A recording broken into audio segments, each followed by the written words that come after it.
Hare Krishna, dear devotees. Thank you all so much for being here. So my great honor and pleasure to welcome and introduce His Grace Radhika Raman Prabhu. Let's give him a big Hari Bol, Hari Bol. So it's my understanding Prabhu's visited Dallas twice, but it's been some years, maybe 12 years since he was here last. So we're very grateful to have you here, Prabhu. Thank you for coming. I know there's just about anywhere in the world you could go because devotees are always eager for your association. And so we're very grateful that you're here spending some time with us. I grew up hearing about Radhika Raman Prabhu as the ISKCON child prodigy. And since then have grown to really appreciate his depth of his Krishna consciousness and the way he presents our philosophy in such a sound way, make it so easy for us to understand. And we're just very grateful, Prabhu, for your association. Please let us know how we can serve you while you're here. And we pray this is the first of many visits, and they each become longer and longer until you just live here. Thank you so much for coming, Prabhu. Jai. I just ask everybody, if you haven't already, please turn your phones off. And if you could, please let's all scoot up closer so we can all take advantage of this opportunity to be together. Thank you so much. Hare Krishna. Hare.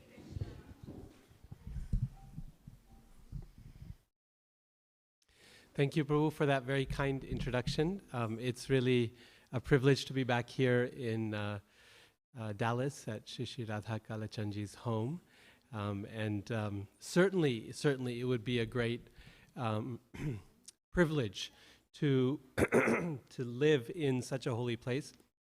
And I am very jealous of all of you for having that privilege to be so close to their wonderful Lordship, Shri Radha Kalachandji. Thank you for this opportunity to do a little service this morning and later this evening and so on. So we'll sing Jai Radha Madhav.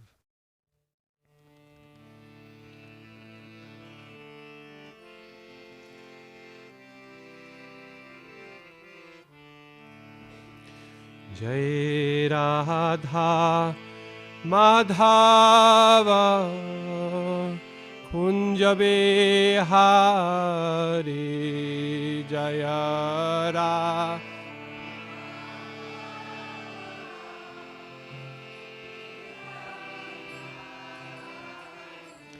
Jaya Radha Madhava Kunja Bihari Jaya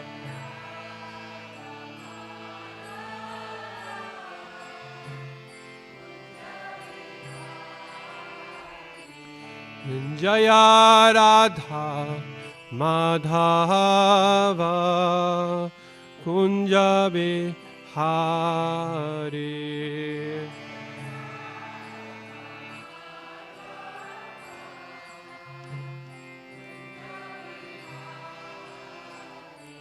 Jaya Gopijana Vallabha Girivaradhari Jaya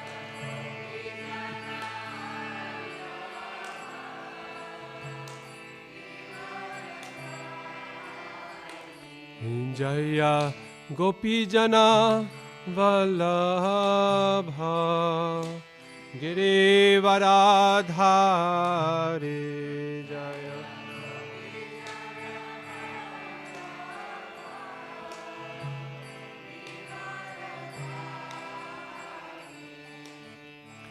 Jashoda Nandana Braja Janaranjana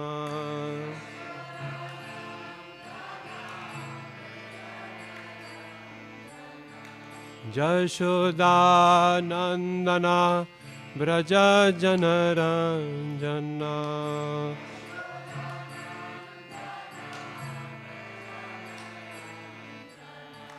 Jashoda Nandana Braja Janaranjana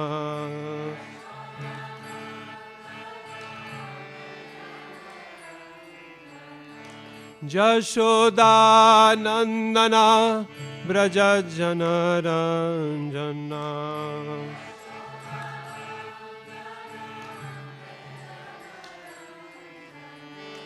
Yashodanandana Prajajanna Ranjana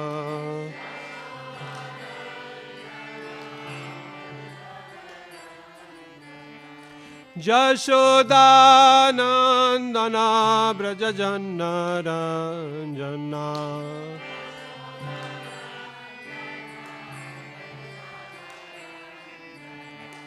Jamuna Tira Vanachari Yamuna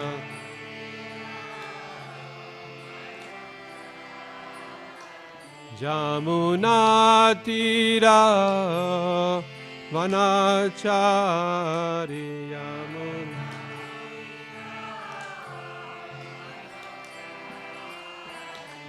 Jaya Radha Madhava Kunja Bihari Jaya Radha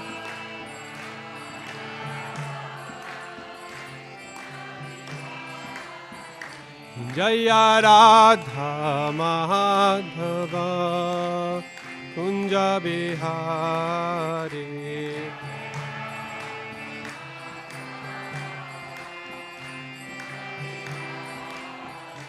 Jaya Radha Madhava Kunja Bihari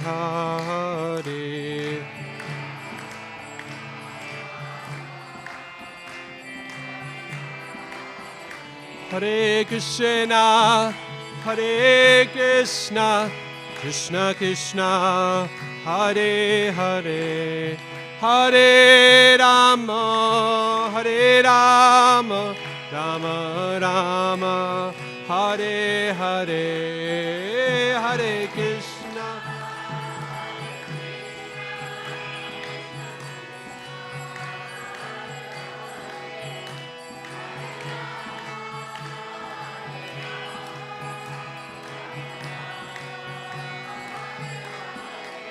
Hare Krishna Hare Krishna Krishna Krishna Hare Hare Hare Rama Hare Rama Rama Rama Hare Hare Bolo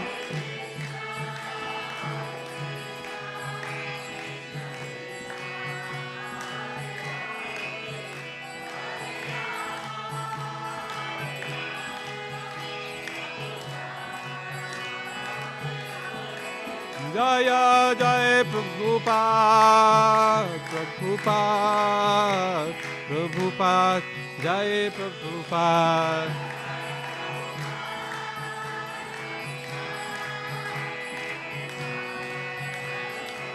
Nitai Gaur Hari Bol Hari Bol Hare Bol Gaura Hari Bol Nitai Gaura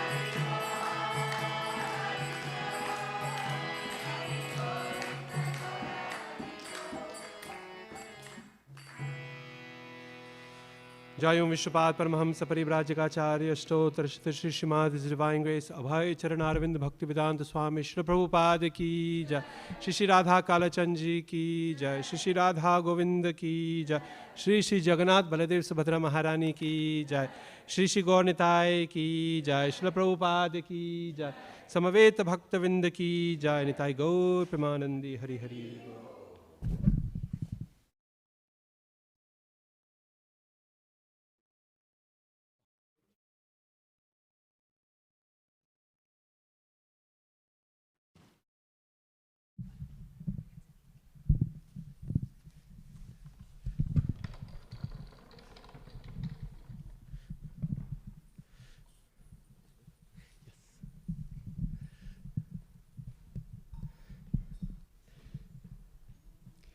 What time should we conclude?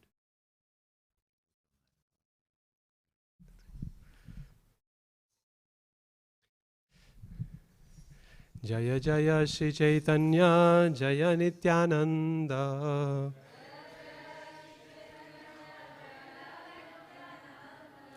Jaya Advaita Chandra Jaya Gaura Bhakta Vinda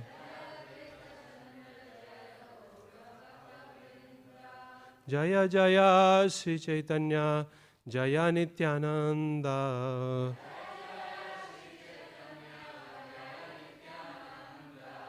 Jaya Dvaita Chandra Jaya Gaura Bhakta Vrinda. Jaya Jaya Shri Chaitanya, Jaya Nityananda. Jaya Dvaita Chandra Jaya Gaura Bhakta Vrinda.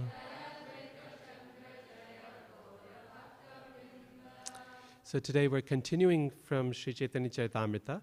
I was told that you are currently on Madhya Lila, chapter 8, which is called Talks Between the Lord and Ramananda Rai. And this is verse number 248. So, Madhya Lila, chapter 8, text 248.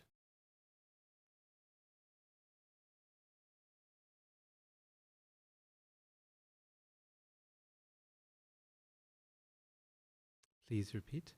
Dukha madhye kon dukha hoye guru tara.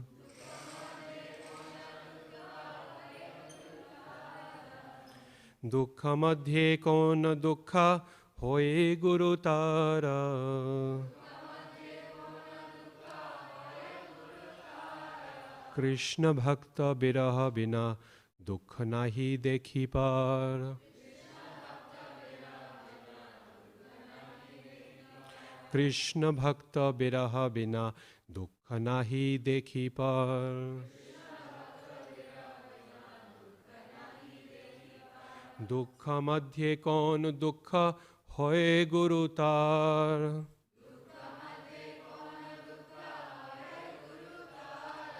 Krishna bhakta biraha bina dukha nahi dekhi par. Dukha madhye kon dukha hoye guru tar. Krishna bhakti biraha bina dukha nahi dekhi par. Please chant.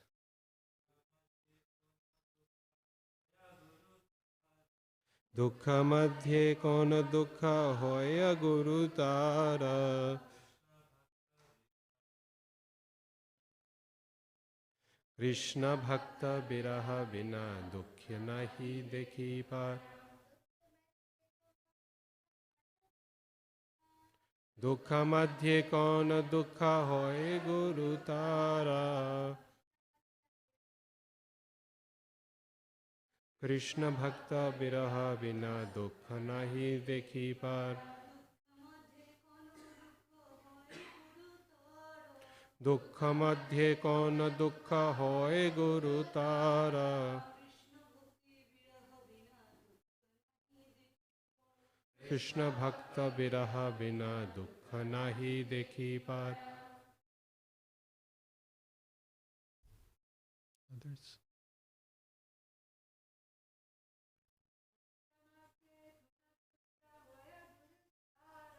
Dukha madhye kon dukha hoya guru tara.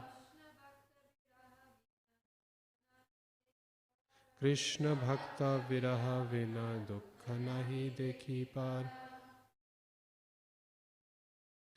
Dukha madhye, among the miserable conditions of life. Kona, what? Dukkha, misery. Hoy, is. Gurutara, more painful. Krishna bhakti viraha, separation from the devotee of Lord Krishna. Vina, besides. Dukkha, unhappiness. Nahi, there is not. Dekhi, I see. Para, other. Translation and purport by His Divine Grace, A.C. Bhaktivedanta Swami Prabhupada. Sri Chaitanya Mahaprabhu asked of all kinds of distress, what is the most painful? Sri Ramananda Rai replied, apart from separation from the devotee of Krishna, I know of no unbearable unhappiness. Please repeat. Sri Chaitanya Mahaprabhu asked, of all kinds of distress, what is the most painful? Sri Ramananda Rai replied, apart from separation from the devotee of Krishna, I know of no unbearable unhappiness. Purport. Concerning this, Srimad Bhagavatam states, Mamanaradhya dukkhartha kutumba saktamanasa satsangarahito martyo vriddha seva parichyuta. A person who does not worship me, who is unduly attached to family, and who does not stick to devotional service must be considered a most unhappy person. Similarly, one who does not associate with Vaishnavas, or who does not render service to his superior, is also a most unhappy person. There's also a statement given in the Caitanya-caritamrta, Svajivanadhikam prarthyam Shri Vishnu janasangata vichedena kshanam chatra na sukhangsham labhamahe. Out of all kinds of desirable things experienced in the life of a living entity, association with the devotees of the Lord is the greatest. When we are separated from a devotee, even for a moment, we cannot enjoy happiness. Om Jnanatimirandhasya Jnananjana Shalakaya Chakshurun Miritam Jena Tasmai Shri Gurave Namaha. So, this continues a conversation between Ramananda Rai and Lord Chaitanya. And the first part of the conversation, which you've already read, is where Mahaprabhu is pushing Ramananda Rai to give higher and higher understandings of bhakti. What is bhakti? Right? Beginning from just do your duty in this world and offer the results to Krishna, all the way to devotional service in madhurya bhakti, or in conjugal love of Godhead. And after that whole process is over, Chaitanya Mahaprabhu and Ramananda Rai meet together every day for more discussion. And there comes, at that point, this series of very wonderful, just short questions. Question and answer, question and answer. What's the best kind of education? What's the greatest unhappiness? What's almost like a kind of like a quiz type of thing. It's very brief and short, like the exchange between Maharaj Yudhishthira and the Yaksha in the Mahabharata, if you're familiar with that. Except instead of being about worldly things, like a list of sayings, each one of these is about the practice of bhakti. And this one is particularly powerful and deep because it describes the separation not from Krishna, but from Krishna's devotees. So Mahaprabhu says, of all kinds of miserable things in this world, what's the greatest suffering? And Ramananda Rai replies that the greatest suffering I know of is separation from Krishna's devotee. So let's take a minute or a few minutes to think about what is, why is it that Ramananda Rai points to this as the greatest suffering in this world, when of course we know that there's no shortage of different kinds of misery in this world, right? You can find any number of different kinds of really painful conditions that come to mind quite easily. So why is it that he points to this particular aspect of a person's life, particularly a devotee's life? First of all of these questions are given in the context of the practice of devotional service, of bhakti, in the life of a devotee. He's not asking questions that have to do with life in general in this world, because there are many kinds of suffering in this world, and many of them are extremely painful. But here he's asking this question particularly for those who are at a certain level of depth and understanding in their practice of devotional service. Remember, they've already gone through some very, very intensive stages of devotional service before this point. So at this point, we're already in the realm of pure devotional service. And we've left behind a lot of the various kinds of attachment that lead to suffering in this world. But in this particular case, he's talking about the grief that comes from separation from the Lord's devotee. So if we back up for a minute from the context of devotional service, we look at this world, we find that people in general, the suffering of being separated from people whom we love is the norm in this world. Our moments of togetherness are very, very brief. When you're a child and you're very small, then it is very important for a child to feel that the security of their home and their family will last forever, right? That their parents will always be there. One of the greatest miseries or fears in a child's life, and many children will express this, is what if something happens to you, mommy or daddy, right? And that they need this confidence that, no, this will be a consistently permanent situation for me. But as we grow up in this world, we come to recognize that, in fact, the times we have together are quite fleeting.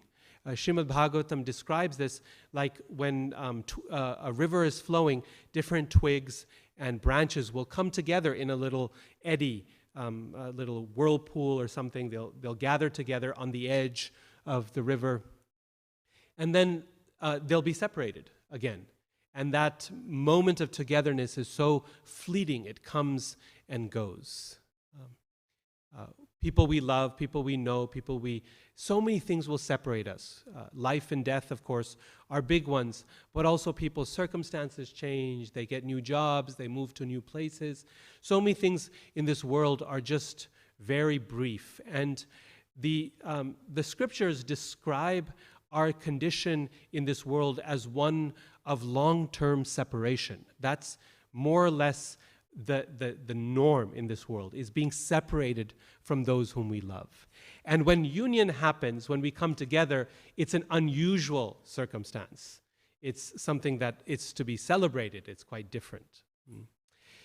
So the question really is, how do we respond to that separation? How do we live with it? That perhaps is one of the greatest journeys in the life of a human being, is to come to terms with how am I going to deal with the fact that I am separated from those whom I love, when that happens sooner or later. And we get doses of it, in due course of time. Again, either through circumstances of change or through death. That we end up experiencing that separation. How do we respond to it? The general response to such separation in this world, we might even say the normal response to such separation, is an alternate between a clinging and a forgetting. Okay? It flip-flops between these two.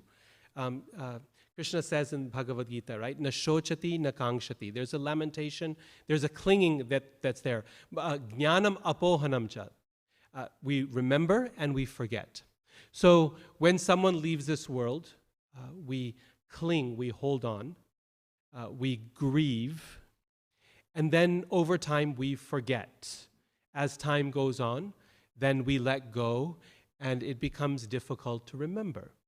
So we hold and we let go. We hold and we let go. We cling and we forget. And when we forget, then we forget as a mode of actually self-preservation. Because by forgetting, we can then go back to thinking that I will always remain. Right? And those whom I have still will also always remain. So in the conversation between Maharaj Yudhishthira and the Yakshas, we find when the Yaksha, this is in the Mahabharata, when this sort of semi-divine being asks Maharaj Yudhishthira, what is the most amazing thing in this world? Then he famously responds, Ahan yahani bhutani gachantiha yamalayam shesha sthavaramicchanti kim ascharya param. So he says, every day, ahani bhutani gachanti, all living entities go yamalayam, they go into the abode of death. But shesha, those who are left behind, sthavaram icchanti, they want stability. Right? They think that there will be stability in this world. Yes, I had to deal with this grief, but everyone else is going to be here forever, and I'm going to be here forever. The remainder of my situation is going to be stable until it happens again. And it happens again, and it happens again. So this flip-flop of duality in this world, right, this is called dvandva moha, Krishna says, the illusion of duality. Everyone's gone, life is, and that type of grief of, oh, life is now worthless because this person is gone, that sense of renunciation is called smashana vairagya in Sanskrit, the renunciation that comes at the cremation ground. Every single person feels like taking sannyas when you bury someone or you cremate them. It's a natural human response, a sense of life's mortality. And yet, very quickly, then there's forgetting, right? And when there's forgetting, then there's this sense of sthavara. Everything is stable, everything is fine. So this back and forth, this flip-flop is called dvandva moha, the illusion of duality in this world. So it's not that there's something terribly wrong with this. This is a natural human response to preserving ourselves in this world. And should we not have this capacity, it would actually be very impossible to live. If we constantly lived in this fear of things being changing or of something going wrong, that paranoia can be debilitating for a person in this world. So it is not that there's anything bad about it. This is quite normal. This is a protective measure of the human mind to ensure that despite great loss, we can go on living in this world by allowing us this duality of clinging, forgetting, clinging, and forgetting. But there is a way to go yet higher than this, to do a little better. And once we have this basic human response, then what can we do to improve upon it? And Krishna in the Bhagavad Gita, he offers an alternative, sort of, you might say, level 2 of a possible response. He tells Arjuna, who is going through this dvandva, this lamentation and forgetting, like that, he tells Arjuna, he says, Ashochan anvashochastvam prajna vadangscha bhashase. Arjun, you are speaking very learned words as if you understand the nature of this world. But you don't recognize ashochan anvashocha. You are lamenting for what is ashocya, what should not be lamented for. You don't recognize that in fact the people you are lamenting for are eternal. You are only going to be separated from their bodies, not from the eternal self. And you too are eternal. Therefore, Arjun, you should be fearless in the performance of your duty. That type of detachment brings us to the point of liberation, of moksha, of liberation from this world, because at that point we recognize that in fact the duality is superficial. In fact, there is stability. There is truly stability. That desire for sthavara, that stability that I desired, actually does exist. It's not merely moha, it's not merely illusion, but it's just at a level that I did not originally perceive. I was looking for that stability on the physical realm, but there the only stability is change. The only thing that remains constant, they say, is change, right? So I was looking for it there, but there is a deeper level at which I can actually find that stability. Not on the physical level, but on the spiritual level. And that spiritual level, we find then the eternal living entity. The soul is eternal. I am eternal. Natvevaham jatunasam natvam neme janadipa. Krishna says, there was never a time when you didn't exist, when I didn't exist, and all these people around us. We all existed forever, and we will continue to exist, bhavishyama, into the future. So that realization, when someone has that, they are considered self-realized. They are liberated at that point. They are a sage.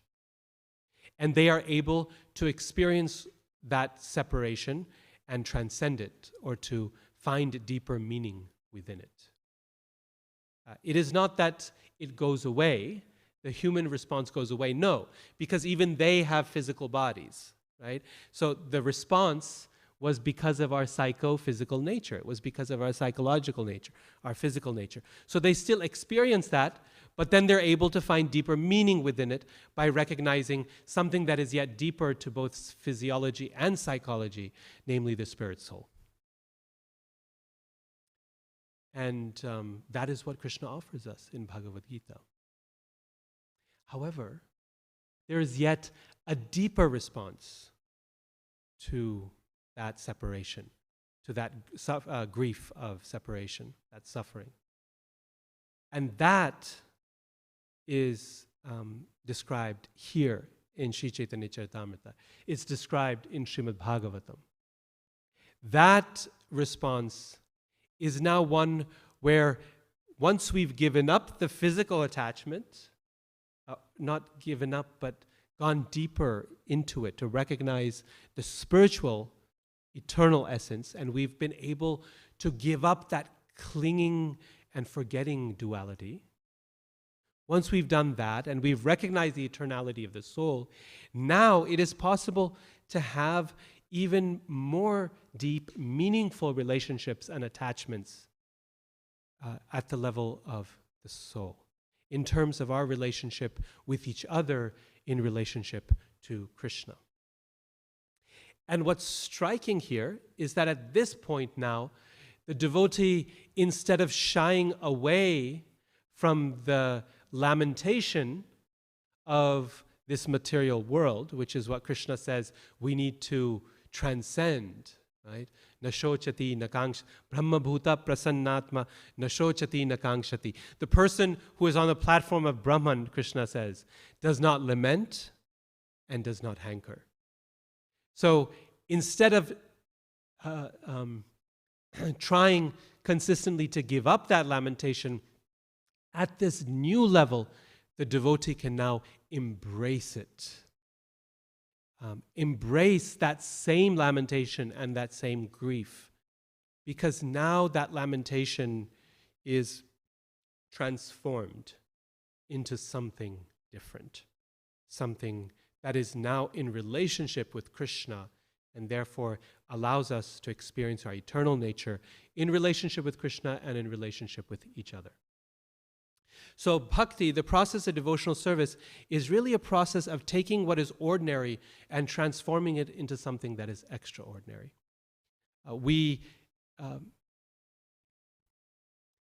If we take something simple, like the eating of food, right?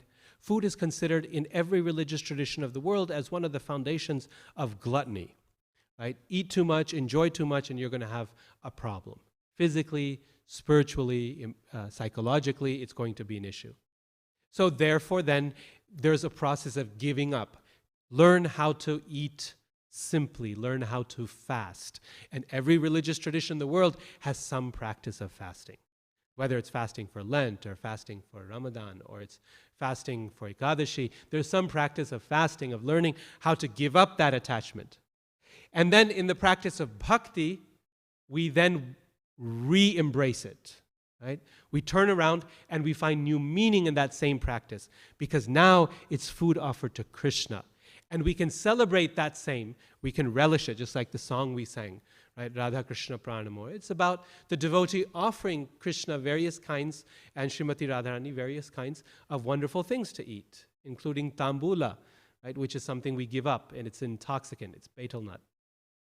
So you come back around and you can embrace the things that you originally tried to give up. So these are the stages, right? It's attachment, leads to detachment, leads to a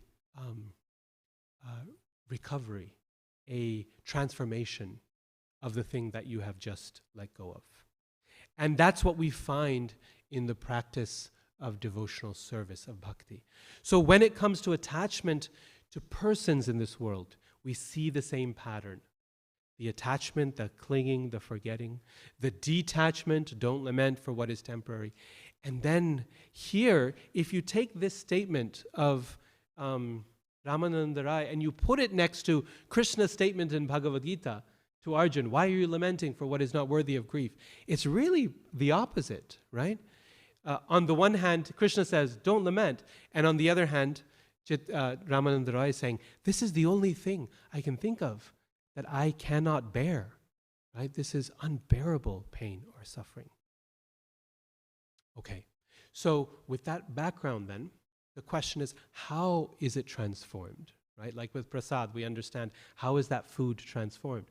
So how is this suffering of separation transformed in devotional relationships?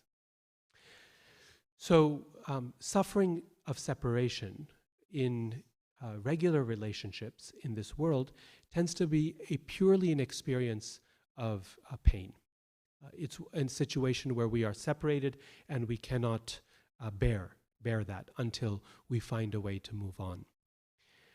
In the experience of viraha or separation in devotional relationships, it is an experience of suffering, of pain, and of sweetness and of joy. That is a bitter-sweet experience. And in fact, whenever we find descriptions of such separation in the scriptures, that has both of these elements to it. Think about when devotees are separated from Krishna. Most famously, the way the gopis are separated from Krishna when he leaves the rasa dance, and finally when he leaves Vrindavan altogether. When Krishna is gone from the sight of the devotees, even for a moment, it is like the world falls apart. The whole world becomes empty or vacant. Sri Chaitanya Mahaprabhu says, how does it? How does it begin? Yugayatam nimeshena chakshusha pravrishayatam shunyayatam jagat sarvam Govinda virahena me. Right? In separation from you, Govinda, the whole world is empty. Yugayatam nimeshena. One moment becomes like a yuga, a whole age, an epoch goes by. Yugayatam nimeshena chakshusha pravrishayatam. And my eyes cry tears like it's the monsoon season. And the whole world becomes empty. Shunyayatam jagat sarvam. So on the one hand, the devotee feels that Krishna is gone, therefore the world is falling apart. And yet, the devotee's response to that separation is even to think of Krishna even more intensively than before.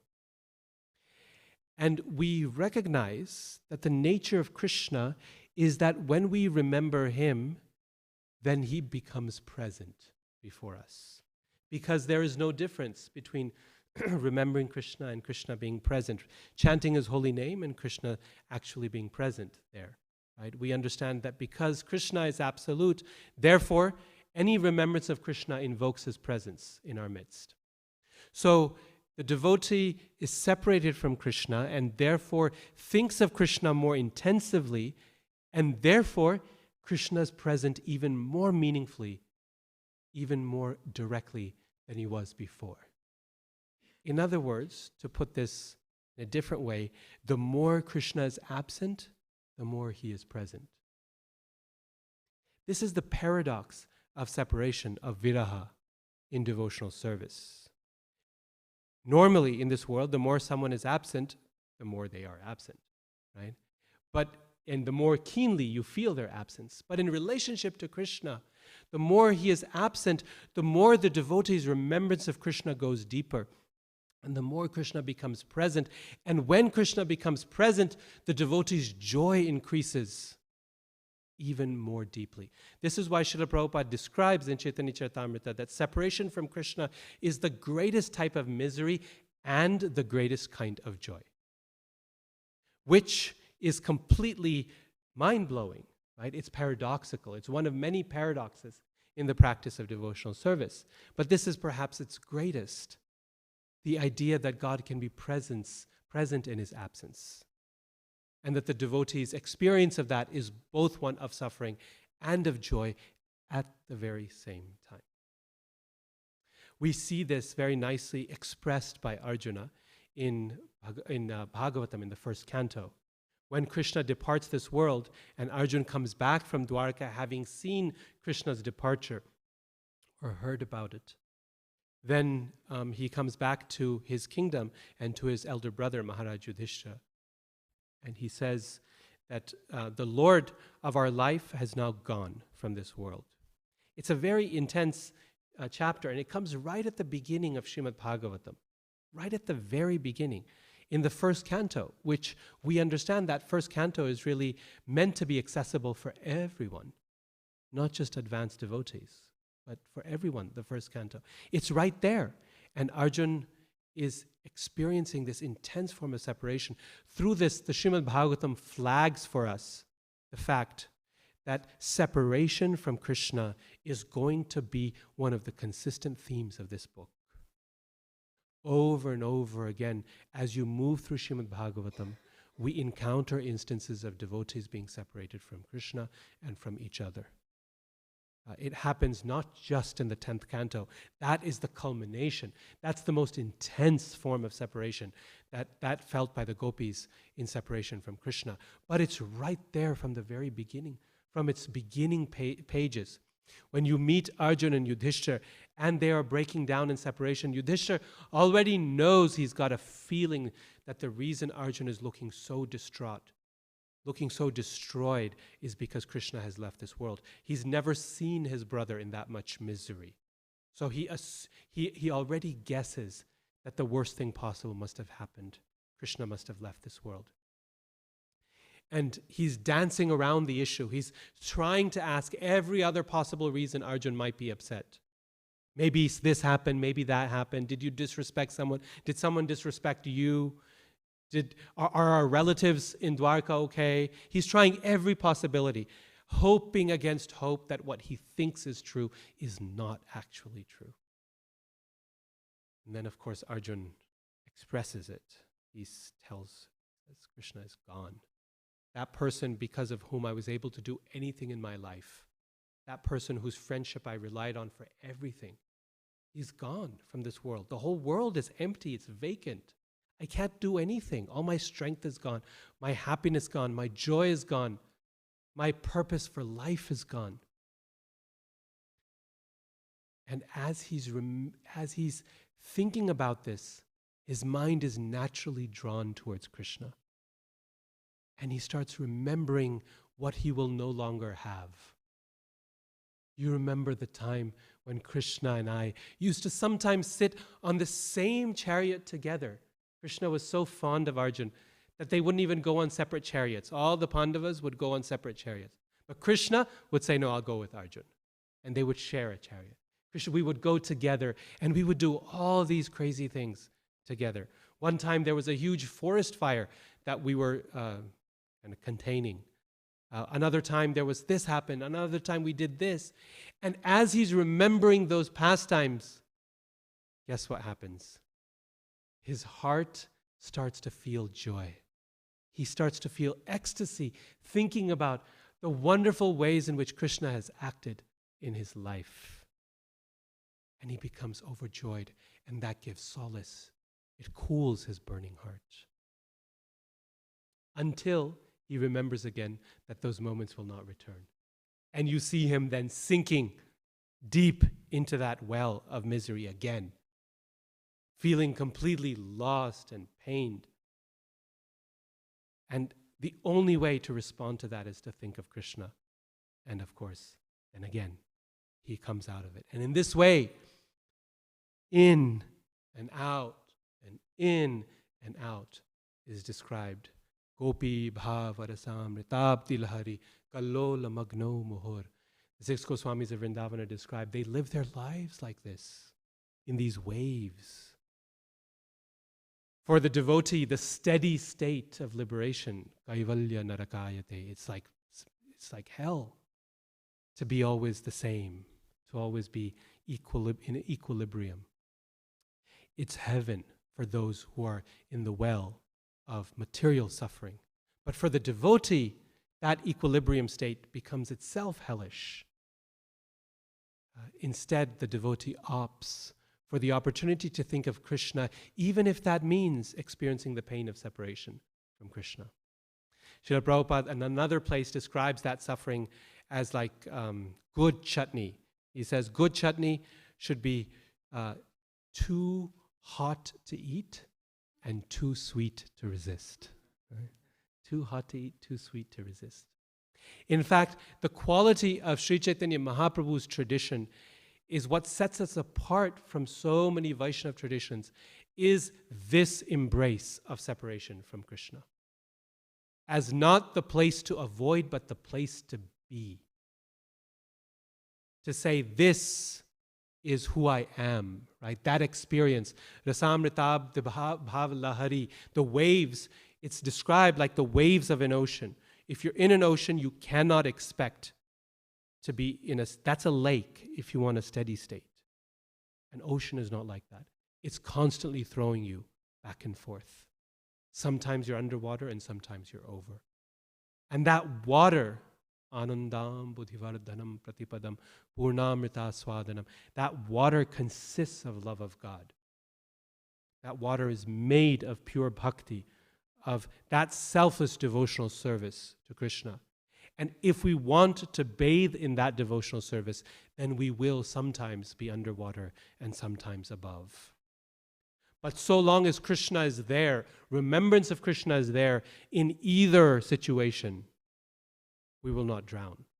Right? It will be an experience of limitless bliss touched with intensive suffering, both.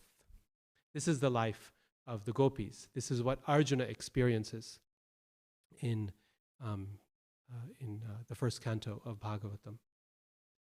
And this same quality then is also experienced in our relationships with devotees.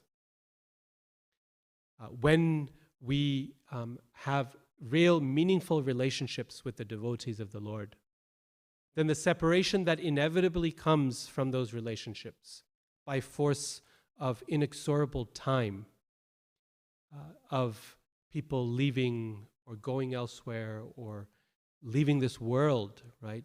Then that suffering in our relationship with devotees becomes a cause of our greatest pain and also our greatest joy. As we remember the mercy that we have received in our relationships, the genuine connections that we have made, then that gives us solace and joy in an otherwise painful heart. This is something very meaningful for us, something worth thinking about, because we live in a very a historic time, a very transitional time in the history of our movement. When Chaitanya Mahaprabhu appeared, and so many associates came with him, it was not the generation who lived with him, but the generation that came immediately after that had to deal with this greatest kind of suffering. And this is expressed in the songs of the Vaishnavacharyas. This is why we have this song from Narottam Das Thakur, right? Jayanilo Premadhana Karuna Prachur. We sing on the disappearance day of Vaishnavas. Narottam Das Thakur was of that generation. In the generation right after the generation of Mahaprabhu and his associates. That generation had the joy of spending time with Mahaprabhu and with each other. And they brought the great treasure of love of God. Jaya anilo prema dhana karuna prachur. The very embodiment of compassion has brought anilo prema dhana, the wealth of Krishna prem. So they are bringing this gift. And as we receive that gift, we are, of course, so grateful and so joyful. And yet, Narottam Das Thakur was of the generation where he had to watch each one of those Vaishnavas leave this world. Mahaprabhu, the Panchatattva, the great, the Goswamis of Vrindavan, right? He was able to hear directly Mahaprabhu's pastimes from the mouths of Rupa Goswami, Sanatan Goswami, Jiva Goswami, and yet he had to watch every one of them go. Jiva Goswami was tasked with creating the samadhi of Rupa Goswami. Can you imagine what that would have done to the community of Vaishnavas? How it would have broken them? To think that the very acharya of rasa, Rupa Goswami, we're all called Rupanugas for a reason. We follow Rupa Goswami that he has left this world. And then Narottam Das Thakur, to watch him and then his own mentor, Srila Jiva Goswami, who opened up the storehouse of bhakti shastras, of scriptures about devotional service for him, to then place him into samadhi. To watch Janava Devi leave from this world, who guided all the devotees in Bengal. He saw every one of those devotees leave in his time. And the pain of it he expresses in that song. Right? Let me enter into the fire, smash my head against the rock. So he's feeling it very intensively. But that is the same generation that we live in, all of us. Srila Prabhupada was the great founder of our sampradaya, of our tradition. He brought so much, he brought the gift of love of God to the world. Right? He opened up this treasure house, this storehouse for us. And so many of those who were with him, who could tell us stories about him and their relationship with him, were there, are there. And yet gradually they leave, one after another, after another. In my own life, I've had three shiksha gurus, three mentors from my childhood that have very consistently and meaningfully and very deeply guided my life and who I am today. Right? His Holiness Ganapati Swami, Hanumat Preshaka Swami, and Gopal Krishna Goswami. And of the three, one has left just recently, His Holiness Gopal Krishna Goswami. And for the first time, I got to experience something of this nature. What it means to say goodbye to a Vaishnav who has meant so much to us in our life, and to never be able to see them physically again. The only way out of that suffering is to remember the gifts, the mercy that we have received. And in that remembrance comes a great sweetness, a great joy that is born of recognizing our great fortune that we had the opportunity for that association.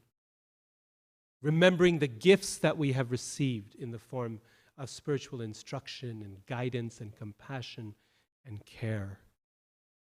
And as we remember, as we hold on to that, our joy in recognizing that, yes, I have this still.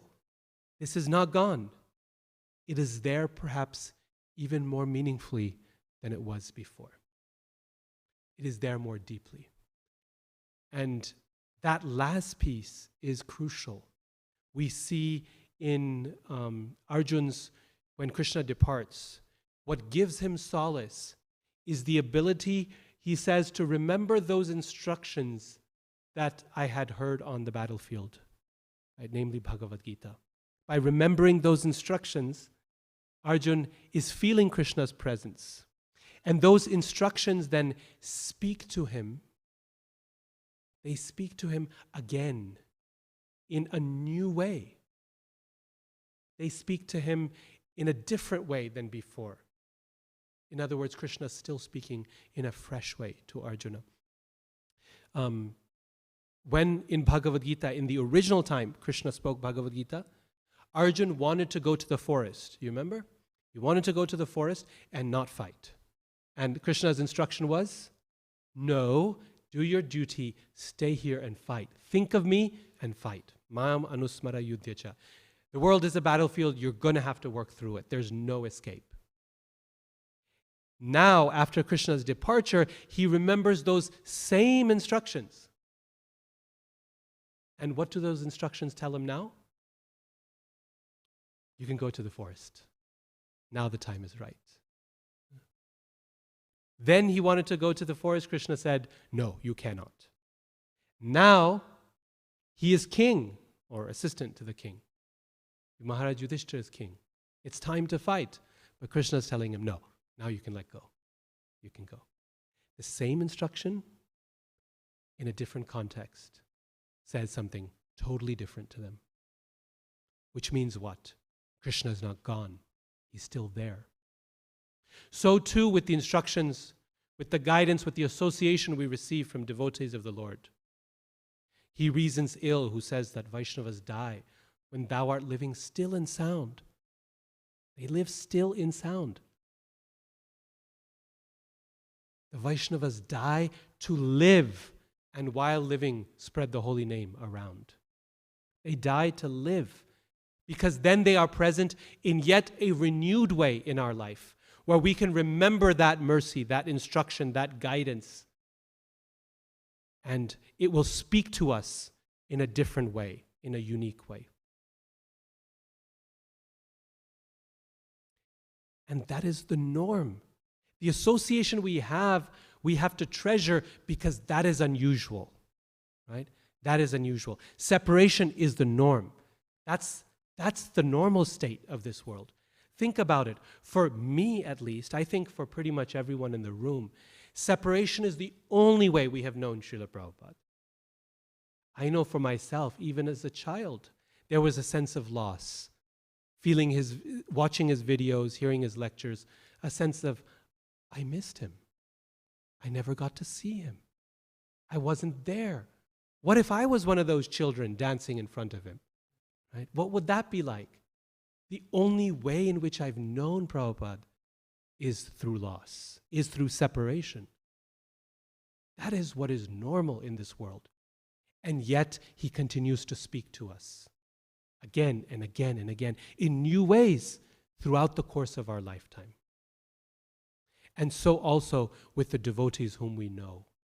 Let us treasure the time we have with them, because then we will go back to what is normal, namely separation. And it is only what we have learned, what we have held in our heart, the way in which they have changed our perspective. It's not so much about memory, right? It's not so much of, I got to remember everything they said, everything they did. Yes, memory is there, but memory, that type of recollection memory is superficial. It's like way up, it's on the surface. The memory down here, the way in which they have changed our perspective, our orientation to this world, changed our character. When that happens, when we remember that never leaves us, no matter how bad our external memory gets. Right? That is something we can hold on to very deeply. That we can hold into our hearts. And when the Vaishnava enters our heart,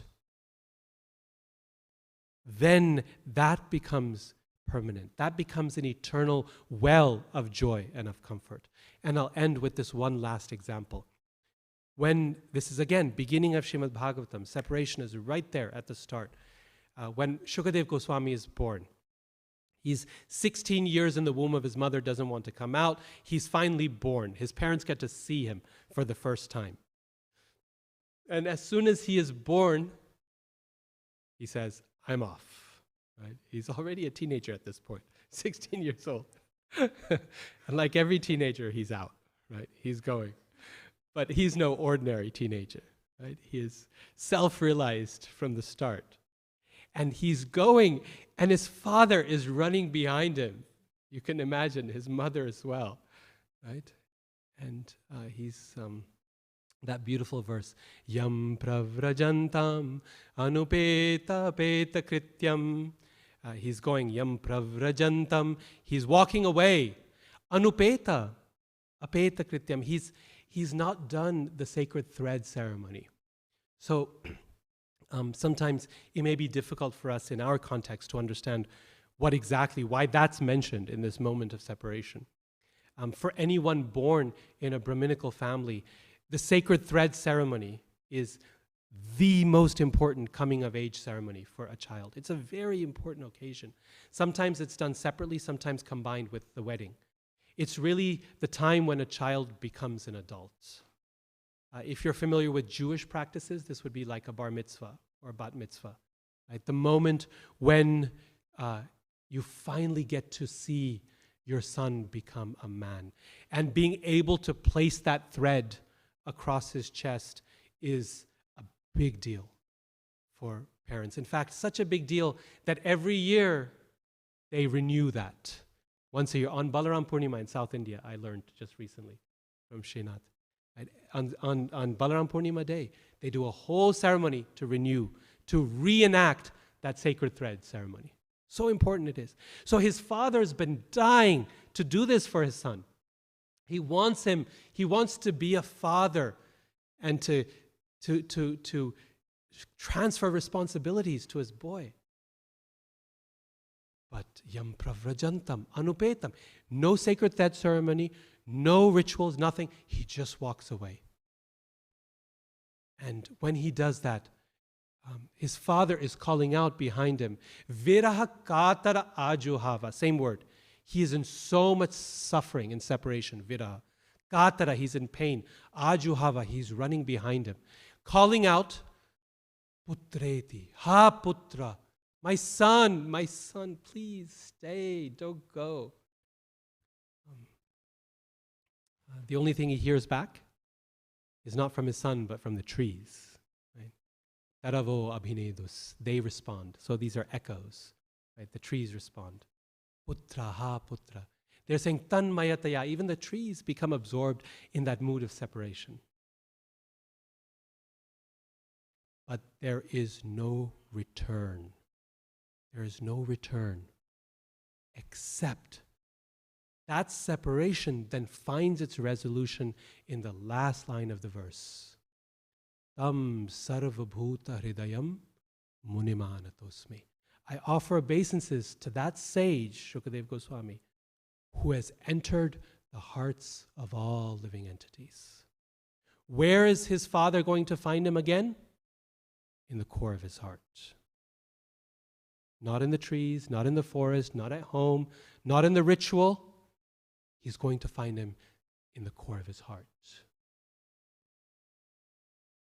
And that is where we find the Vaishnavas whose relationships we rely upon. That is the only antidote to this greatest of sufferings that Ramananda Rai is describing here. Is the devotee leaves the external world, leaves our eyesight, only to enter into the core of our hearts. And if we dig deep into our hearts, that is where we can find the devotee. In the heart means what? Heart means the heart is the sitting place of the buddhi, of the intelligence. That is where the orientation, the perspective on the world, our change in character, that is all held in the heart. He's not found, the pure devotee is not found in our memories, is not found in our writings, is not found, yes, they're found all those places. But ultimately, where we can find the Vaishnava is within our hearts. And in this way, the devotee demonstrates an opulence that is normally only reserved for Krishna. Krishna is the only one who can enter the hearts of all living entities. He says in Bhagavad Gita, Ishvara sarva bhutanam hrideshe arjuna tishtati. I am in the hearts of all living entities. But that same opulence then Krishna gives to the devotee. Not by the fact of them being multiplying into thousands of forms, but because the devotee multiplies as a result of the remembrance of those who rely upon him or her for success and relationship. So let us value the time we have with the devotees. Let us hold those moments deep in our hearts. Let us treasure the transformation that they bring us, because then things will go back to what is normal, namely a position of suffering, and when that of separation. And when that separation happens, at that point, we need to find them in our hearts. So while we have them, we ought to spend our time putting them in our hearts, so that when they are gone, we can still find them there. Thank you all very much for your attention. Hare Krishna. Oh, okay. I think I'm over time already. My apologies for that. Is it okay to take some questions? Okay. Okay, let's take a few questions. Yes, please. Okay. So I see 1, 2, and then 3 over there. Hi Krishna Prabhu, thank you so much. It took us very, very deep. And like one verse, we usually read through the verse, but it's very deep. Thank you, Prabhu. My question, this is more on a reversal side than just separation from Vaishnavas. So I was just thinking that, we are aspiring for, if you see it's material, the worst thing that we want to die and cry for Krishna. If I like Ashlishava Padaratam. But yet, when reversal comes, materially, we run to Krishna to somehow or the other rescue me from this situation. So how with this situation, of course I'm talking for myself, in a situation when I'm trying to get rid of this material pain, whatever it could be a headache or anything, trying to get rid of the material pain, trying to, resume to my normal and requesting Krishna, how do I also think that one day I'll become that person who will be like in the mood of Gopi, because that's our sampradaya, that's what Prabhupada taught us, that's how we are supposed to be. How this change, the reversal will turn one day a spiritual revelation for me, I would say. What is the endeavor, basically, I'm asking. Like, what would be the endeavor that I need to, whether I need to chant better, which I cannot do, but I'm still asking, whether I read better or I hear better, what do I do better that, I become that better devotee who can actually aim for that person that Prabhupada wants us to be. Yes, very nice question. Thank you. And I think the answer is already embedded in your question itself. Our suffering in this world is only because of separation from Krishna. Initially, it's as a result of separation because we don't know Krishna, or we have forgotten him, or we ignore him, or we reject him. That is why we suffer. So remembering Krishna is the solution. As we become more advanced, then also all our suffering is only because of separation from Krishna. Then nothing else sways us in this world, but separation from Krishna and his devotees truly does, right? And at that point, we cannot stand the separation. Initially, we're happy to be separated, and we don't recognize that is the cause of our problems. Later, we cannot stand the separation from Krishna, and we realize that separation is the cause of our problems. In either response, in either case, the solution is running towards Krishna. So when we have those troubles that this world brings, and it will no doubt bring those troubles, right? So many troubles. Then calling out to Krishna, running to him for protection from our suffering, for upliftment, for care, for whatever it might be. Like the Brajavasis went to Krishna when Indra was tormenting them. Or the way that Draupadi went to Krishna when the Kauravas were tormenting her. So many times, so many examples. The way Uttara runs to Krishna when the Brahmastra was tormenting her. So again and again, if we go to Krishna and we make a habit of that, of calling out to Krishna sincerely, and we find Krishna's presence and reciprocation in those moments, then our ability to call upon him sincerely in our confidence and our faith in his protection becomes stronger and deeper. And it becomes so powerful that we become very convinced. Rakshishyatiti vishvasa goptartve varanam tata. We become very confident that Krishna will protect me. And then we come to the point of surrender. That's one of the definitions of surrender, is the confidence that Krishna will protect me. So when we do that over and over again, we run to Krishna again and again. And each time we run to Krishna, then Krishna comes to us, our conviction, our faith becomes stronger in him. We realize, oh, last time Krishna helped me, this time I'm sure he will as well. And the next time we become even more confident like that. Thank you so much, Prabhu. I would just like to mention that towards the end, when you were talking about Srila Prabhupada and the separation, that was a highlight for me at least, because I have always thought that this is one of my favorite verse, but then relating it with Srila Prabhupada was so wonderful. The thing when I watch Srila Prabhupada memories, and I also think if I was that child taking Rasgulla from Srila Prabhupada, right upstairs in the Dallas room. And thank you so much for bringing this. This will be my meditation from the class. So thank you so much. Hare Krishna. Can you pass this way, Prabhuji, and then we'll go again. Oh, okay, sure.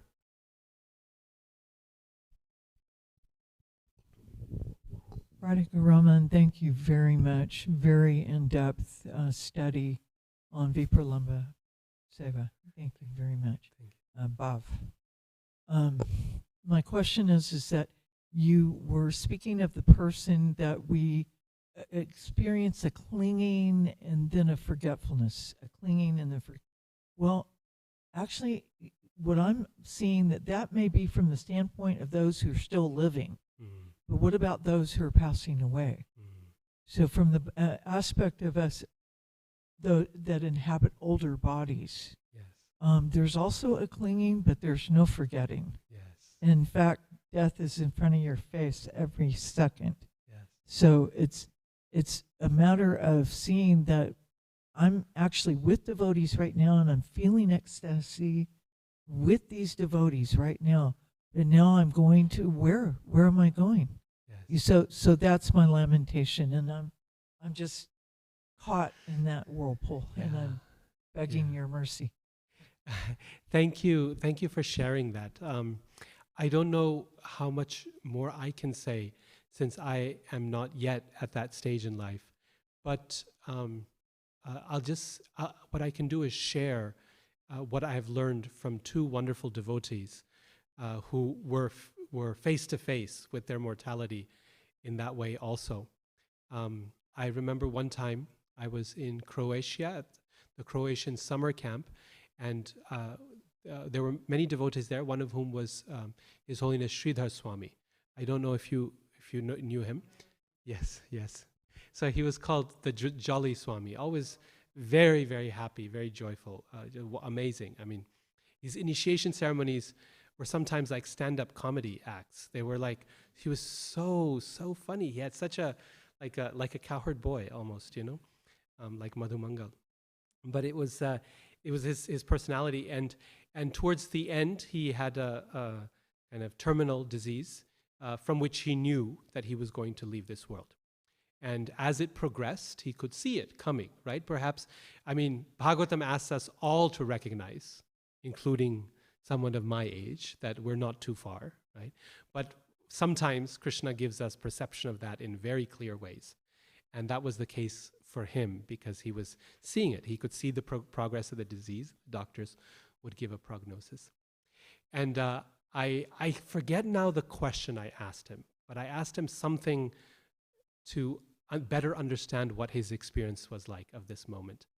And he told me, the nature of this disease is that it creates a fog in the brain.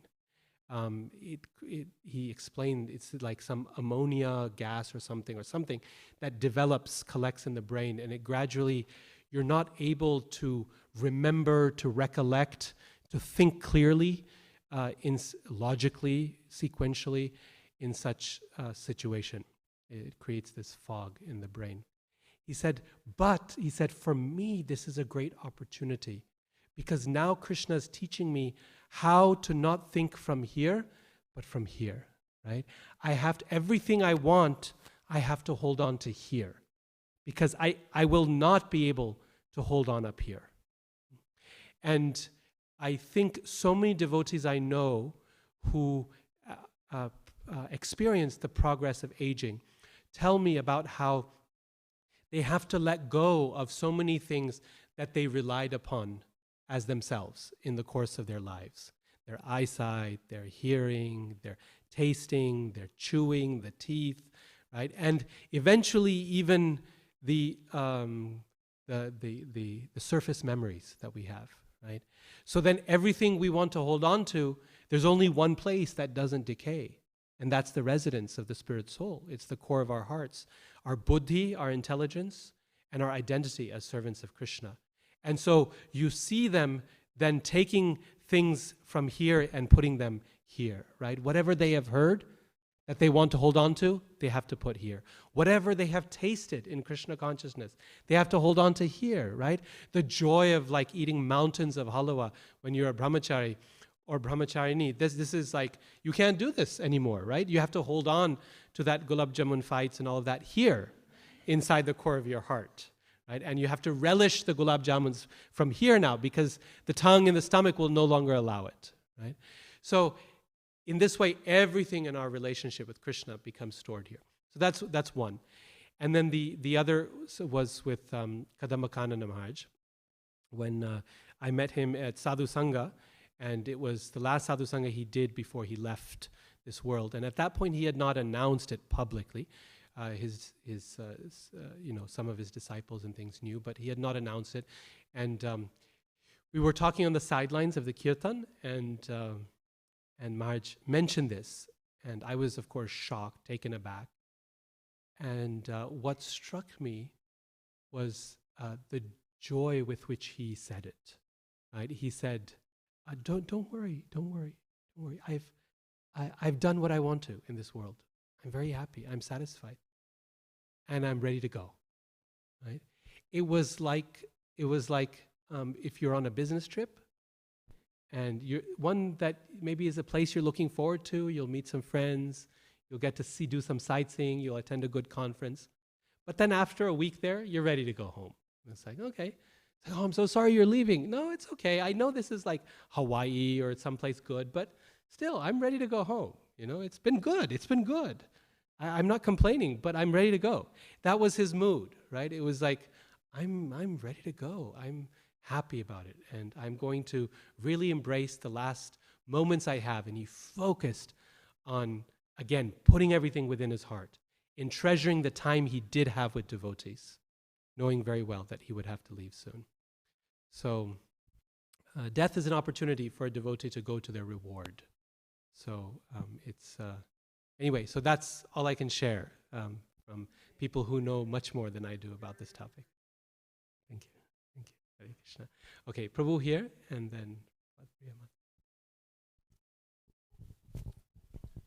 Hare Krishna, Prabhu. I've listened to many of your talks online, and I have deep appreciation for you. Thank you for this class. One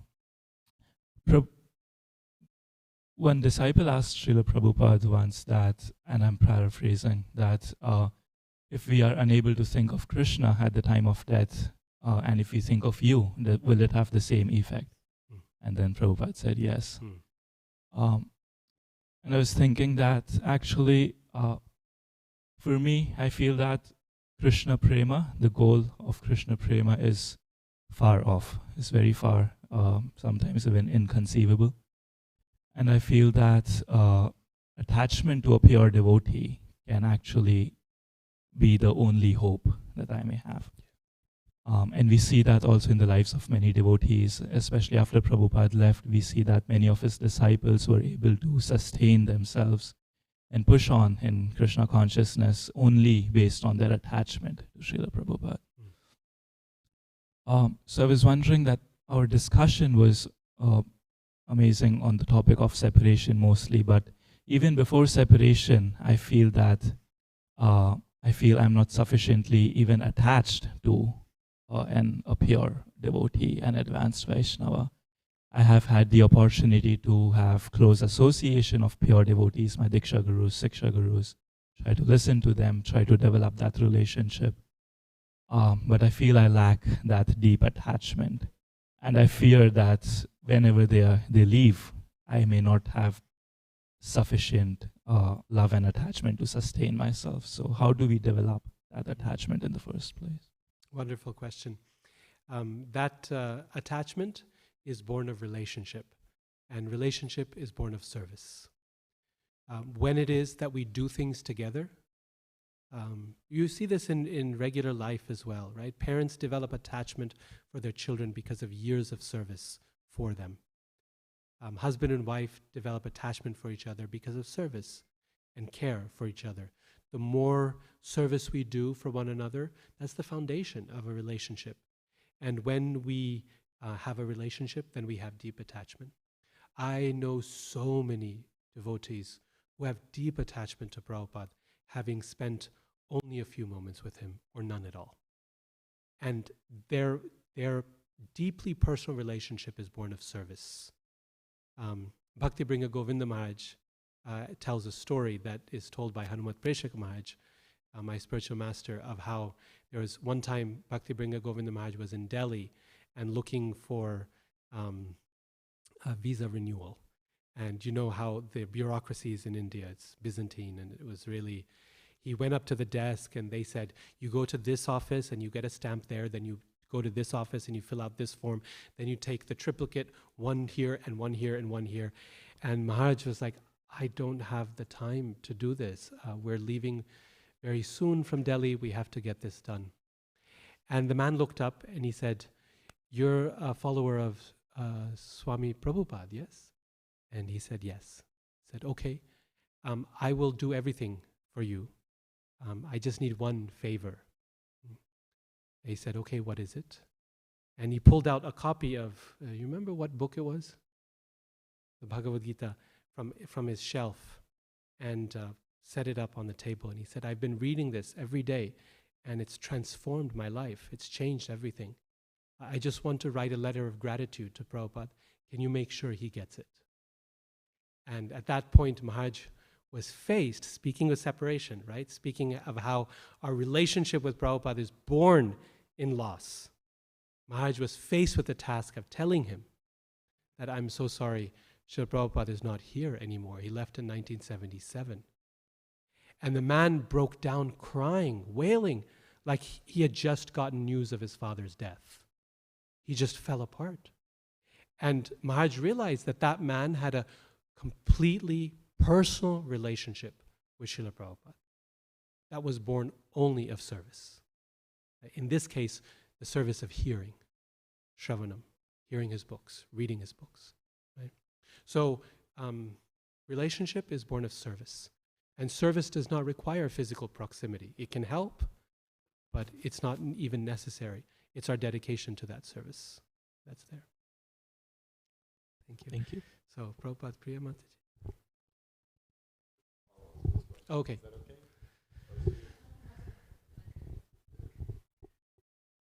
I just was really appreciating the answer and the question, actually. I can really relate to what Narottam Prabhu was saying.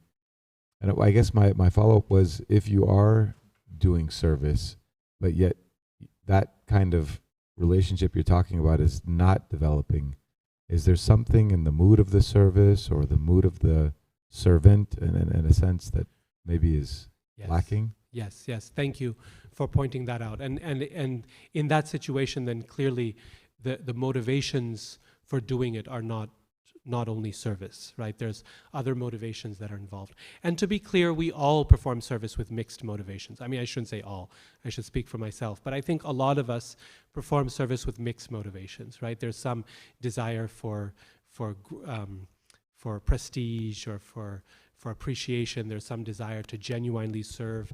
There's some desire to get even with someone, or there's all kinds of mixed up things. But to the extent that our mood of service can be pure and sincere, service for the sake of service, to that extent, that relationship will grow. It will deepen. And to the extent that it's for other reasons, we will get other fruits from that devotional service. Some still sweet and some bitter. But nevertheless, they won't be the fruit of deepened relationship with the Vaishnavas. Yes. Hare Krishna. Thank you so much for coming and for giving an amazing class. Very, just like tear-jerking class. So my question is, maybe this sounds a little strange, but I was thinking that in terms of these waves you know, the Goswamis are riding these waves of emotion.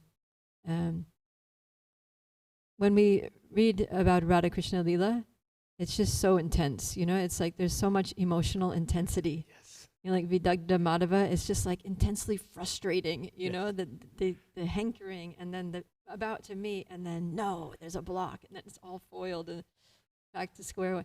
And then it just, I mean, all of it is just so like, so much drama.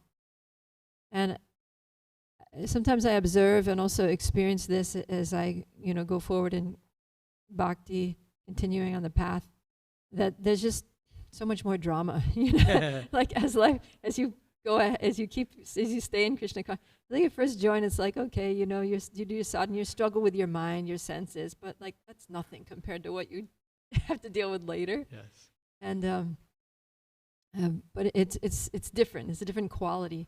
And I almost feel like the drama, like the emotional drama and the situational drama that, you know, like senior devotees experience, I wonder if it's almost like a practice, you know, for going back to Goloka Vrindavan and having to like be in this emotional, this state of constant emotional intensity. Yes.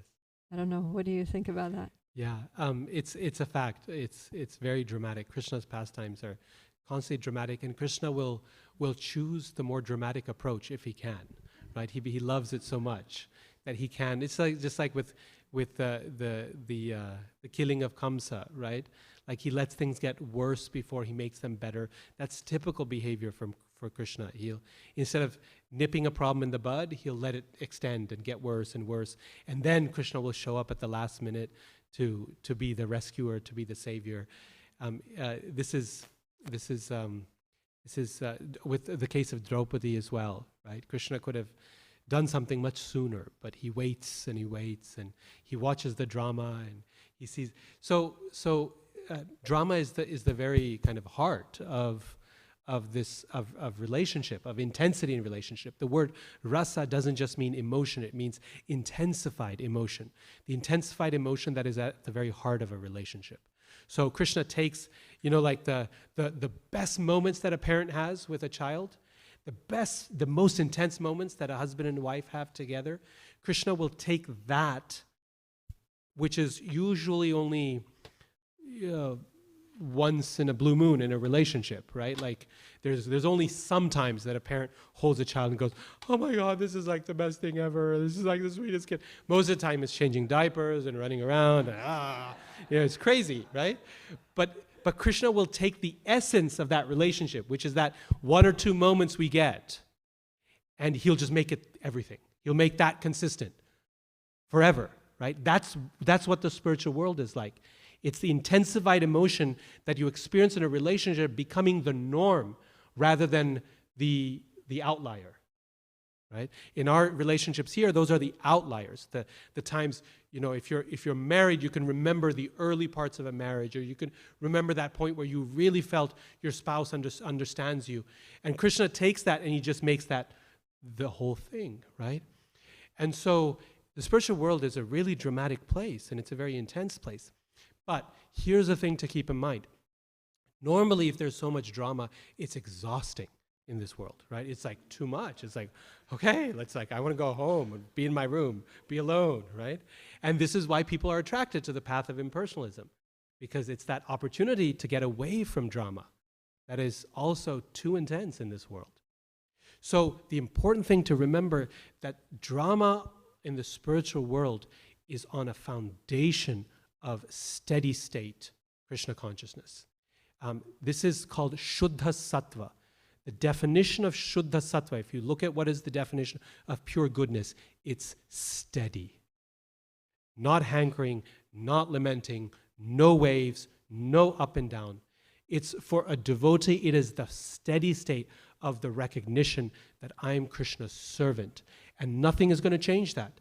And when we are in the platform of pure goodness, because we have steadiness in our practice of devotional service, we have steadiness in our sadhana, we have a place to retreat to in our hearts that is completely still and steady, then we can dive into those waves, right? Then we can enjoy. It's just like any ocean, there's got to be a bedrock. There's got to be the floor to the ocean, right? That doesn't change. It doesn't move. It's always there.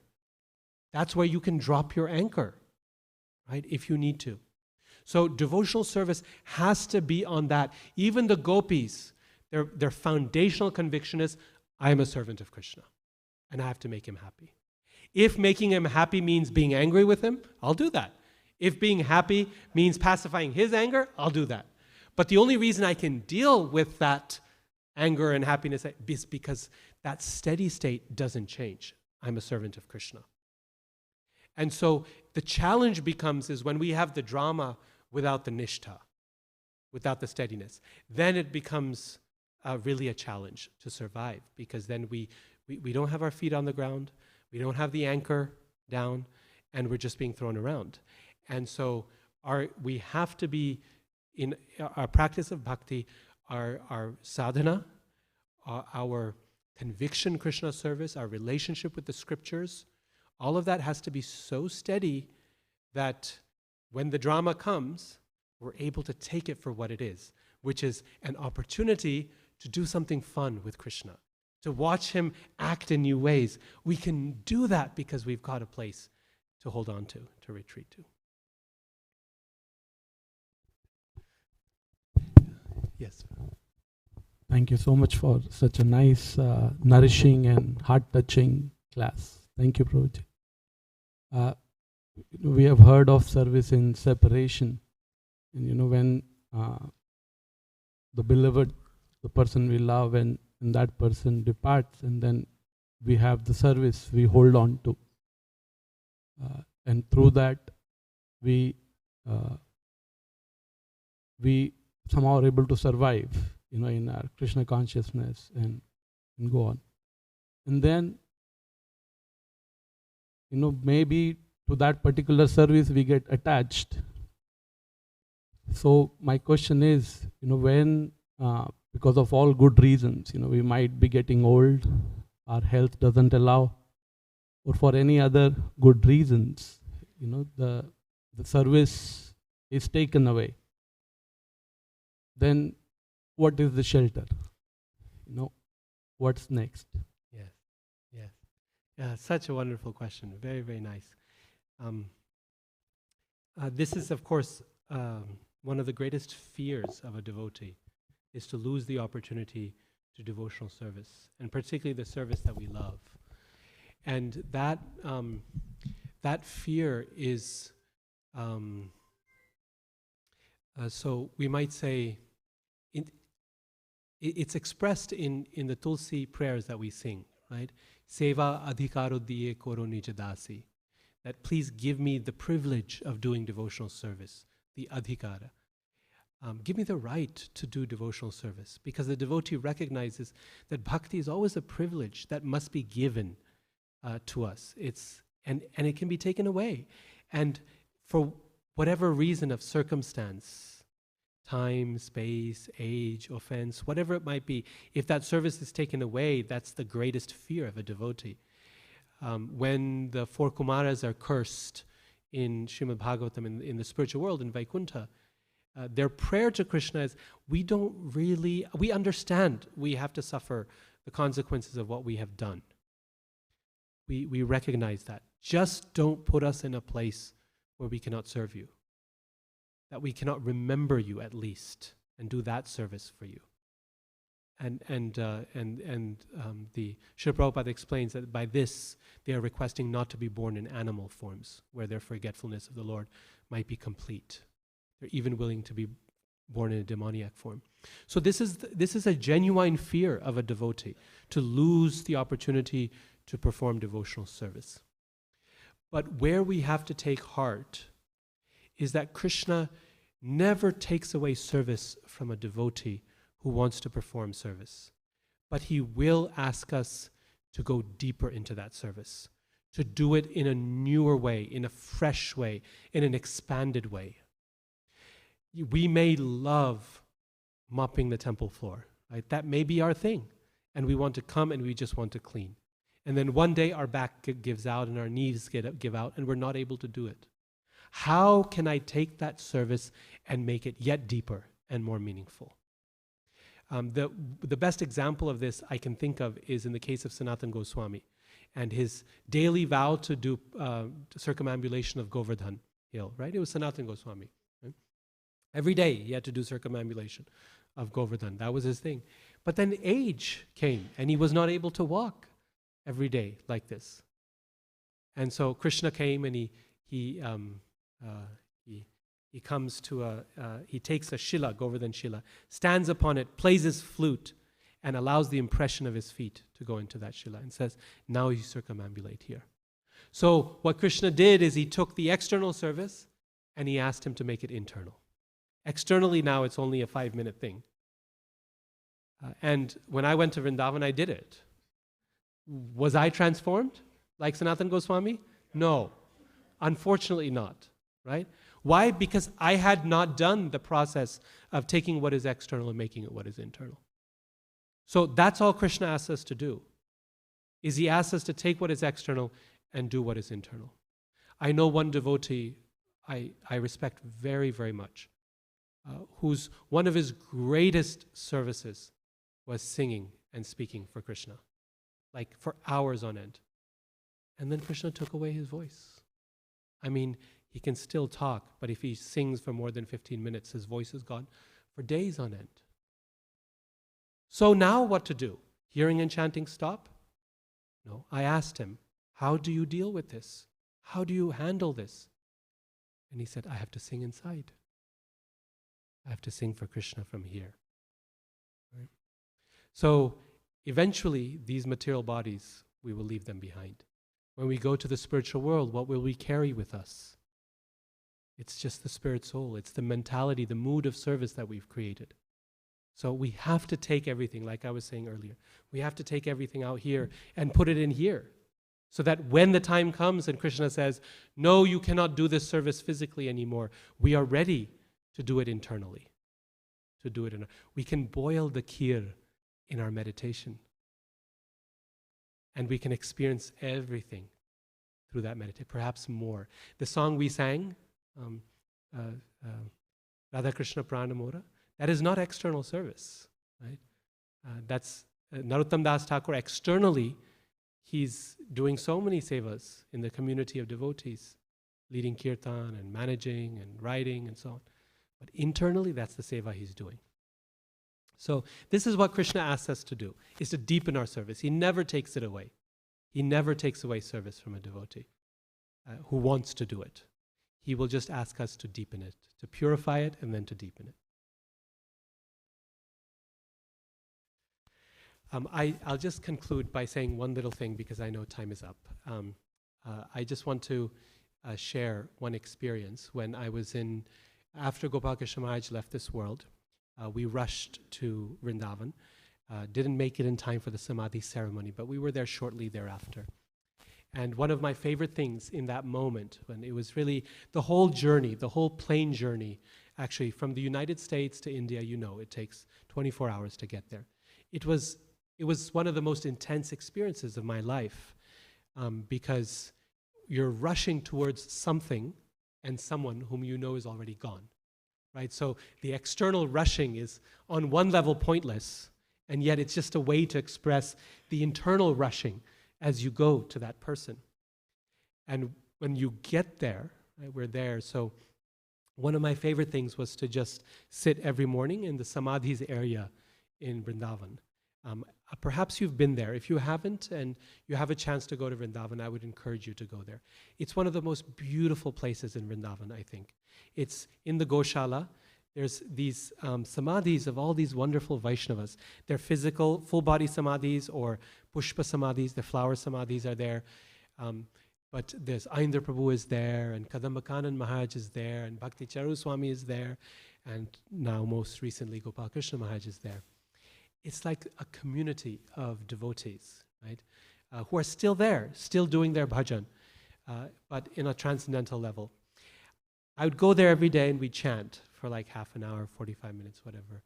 And because it was just a day or two after Maharaj's departure, devotees were pouring in from all over the world, the United States and Russia and India and Africa, all these places. And as they came in, you could just It was amazing to just watch their reactions as they arrived at the Samadhi. The tears, the heartbreak, the joy, the remembrances, the comfort. Every devotee had an individual, unique relationship with their spiritual master. And I was reminded of this phrase in Bhagavatam, Tam sarvabhuta hridayam munimanatosmi. I offer obeisances to that sage who has entered the hearts of all living entities. The Lord has gone, the devotee has gone into the heart of every being and is able to have a personal relationship with them, even after, or perhaps even more so, after their departure. It was at that moment, the first time in my life, I actually understood something of the significance of a Vaishnav Samadhi. Like, I had always appreciated them intellectually. I had always appreciated them in terms of physically, offer your obeisances and everything. But there, I actually was able to feel something of what it means to experience the waves. Not for Krishna, as you were saying, this is like far, far away, but in some little way, in a relationship with a devotee. That rasamritabdhi lahari kallola magno muhur. Right? So, and then the next day I had the opportunity to go to Radha Damodar temple and visit the Samadhi of Rupa Goswami and Srila Jiva Goswami.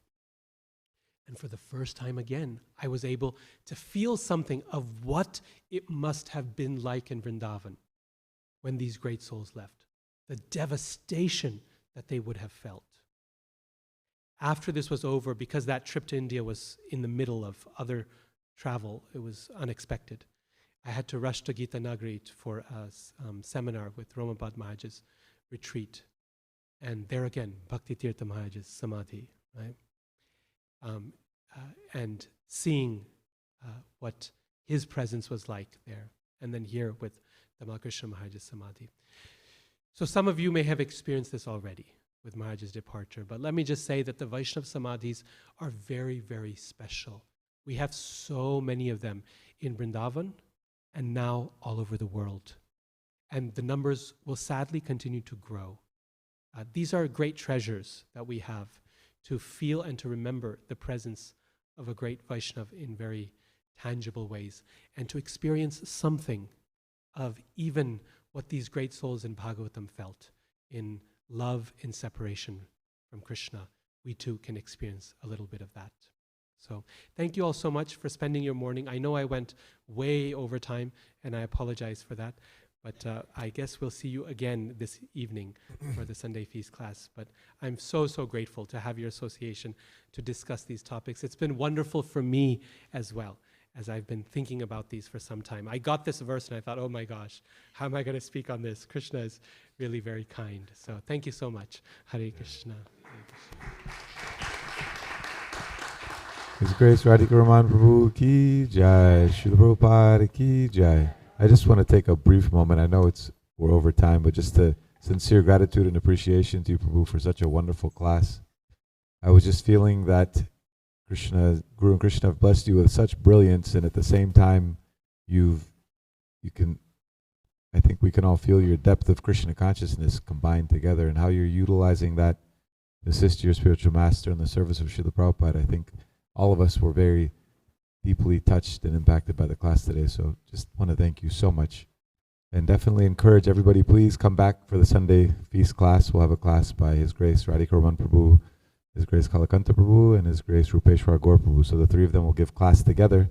And then we'll have an opportunity for those, I think many will be interested, to, after the class, ask some more questions and get to spend more time with these wonderful Vaishnavas. So just again, thank you so much for coming, Prabhu. I pray this becomes a regular thing, and we're very grateful for your association. Jai Srila Prabhupada ki jai, Gaur Bhakta Vrinda ki jai, Vancha Kalpatarubhyascha Kripa.